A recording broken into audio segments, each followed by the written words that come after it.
Look at the sheer strength. The power.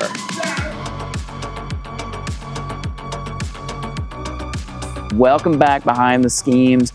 It is Monday and we are ready to rock and roll. We have got Brad Klein's RV10 very close to clear. We are doing some fades on the tail this week. The final detail to make sure the lines are perfect and everything is ready to lock down with clear coat. We are really excited to see that green and that nice bronze silver color come to life. So that's going to be a pretty cool project to see come together this week. We've also got a bunch of parts we're working on, and we've got the team working on bodywork for the RVs. We're pushing stuff through. We're doing the best we can. Hang in there with us.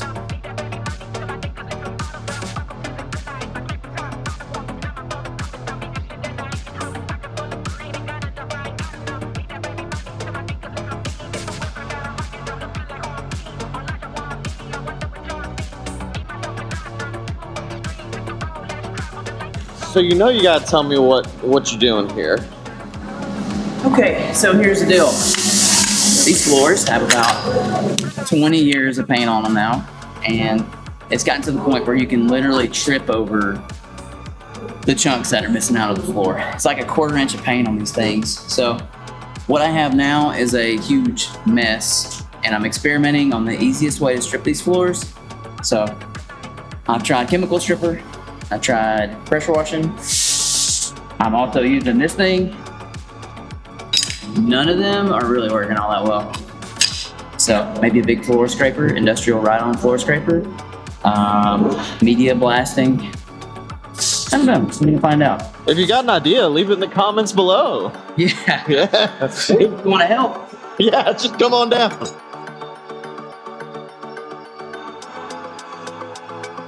That's my whole life's work right here. Basically, honestly. I put the first paint on this floor. Yeah, I mean, I was the first one to paint in here with Larry, so a lot to think about right there. A lot of pain and suffering in these floors.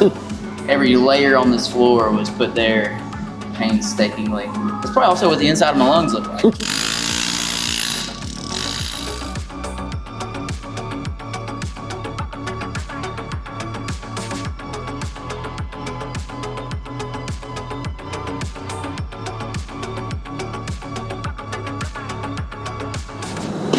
Still sanding away. Yes, sir. I'm trying to sand all these, where is it? All these hog rivet lines here. There's some primer that drips down. We're going to sand that out. If I can find, oh, there's some on here. You've done too good of a job. You can't find anything. I know, right? Oh, here's some right there. Some right there and some right there. Just fixing the drips. Yes, sir.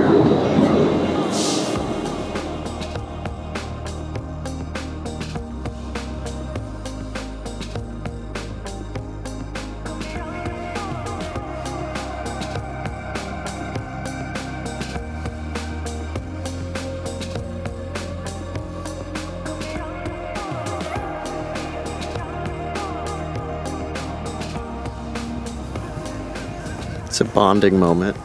Literally. We're having a conversation about bonding properties of different materials. Bonding and lack of bonding. And how to bond it better than it was bonded before. As we're brotherly We have bonding. unbonded and now we're gonna rebond.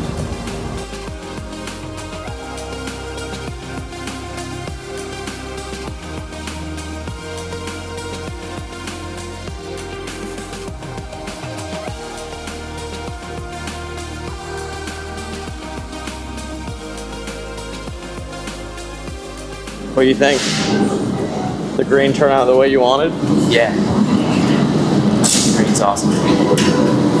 Big push. It's a lot of airplane. It's a very detailed paint job, a lot of pinstripes. So there's a lot of just going back and cleaning up everything to make sure that it's perfect. But yeah, it's a lot of stripes and some complex colors. So, and you know how we do it. It's got to be perfect. So nothing short of it, as close as we can get it anyway.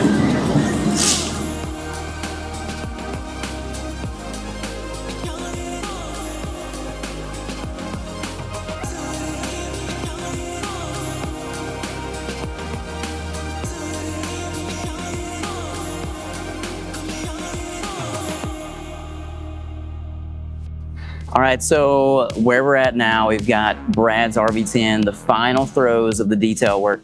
It's a very complicated scheme with a lot of pinstripes and a lot of different colors. So what we're doing now is we've got the plane wrap back up.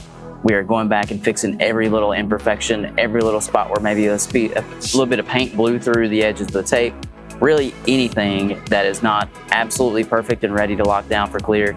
Sometimes the detail process goes really quick. Sometimes it takes a little bit longer, but ultimately the most important thing is that we are delivering that final finished product that we're known for. So we're gonna get in there, we're gonna do what we gotta do to get it absolutely perfect before locking it down with clear.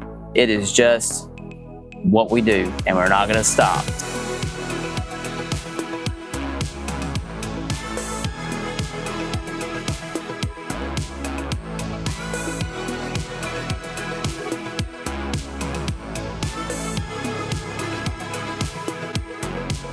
So Billy's made a discovery about the green. Yep. All right, so the green, if you've seen Spider-Man 1, the Green Goblin, I mean, there you go. That is his suit and everything, that's it. So behold, the Green Goblin.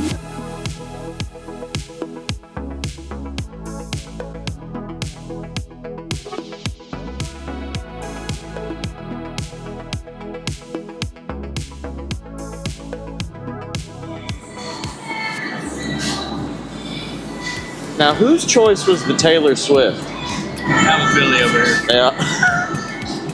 I ain't got nothing to do with it. Dang, Billy, we got bad blood now.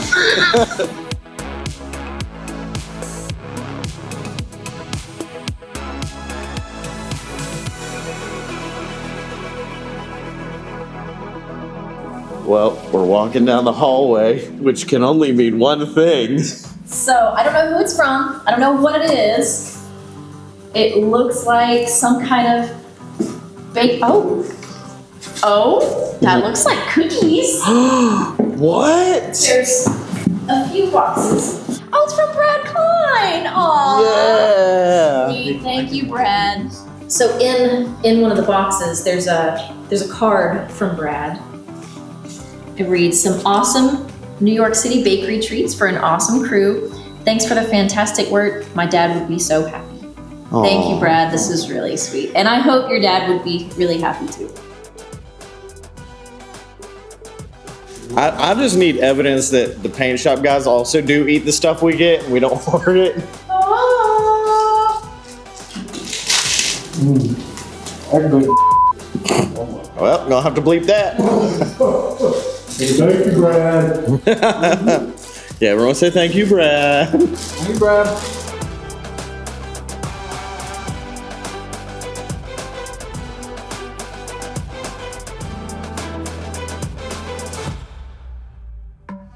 Hey, Jonathan, it's question of the week. Question of the week.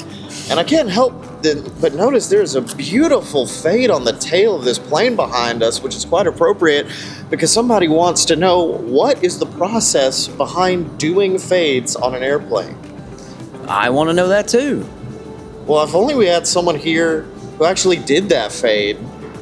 Let's bring in the man in question who did the fade on this tail and see if he can tell us a little bit about how he did it.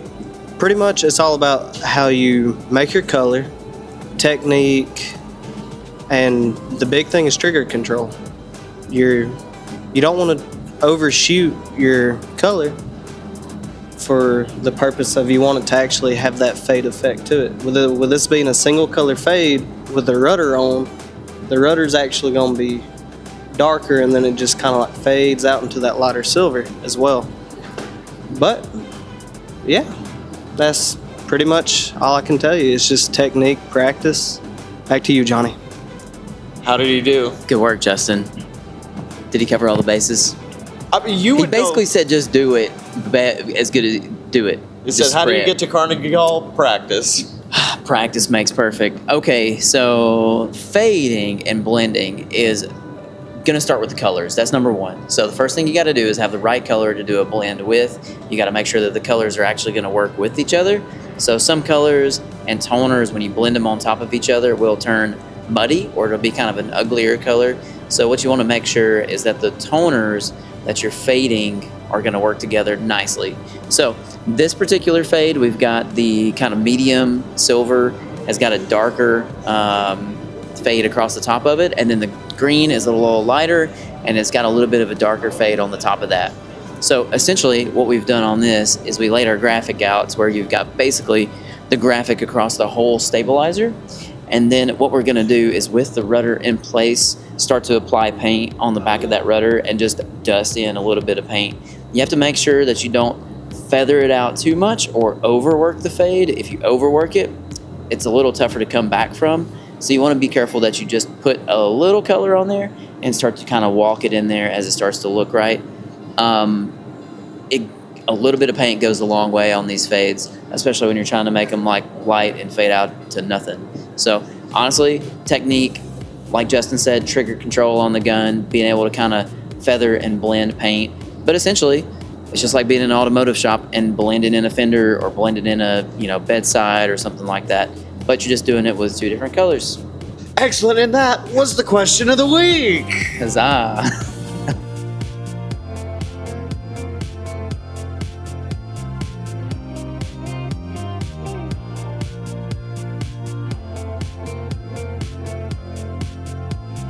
Thank you guys for watching. The team, they're still working. I know we're trying to get this thing cleared and show that to you guys, but it is late on Friday.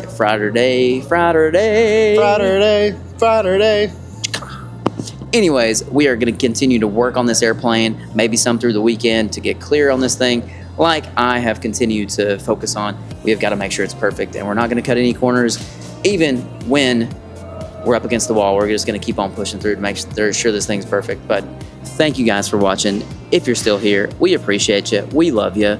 Please subscribe, comment. I know I get tired of saying it, but it helps us out so much, and it continues to drive us, to push us to want to make these videos and content for you guys. Thank you for watching.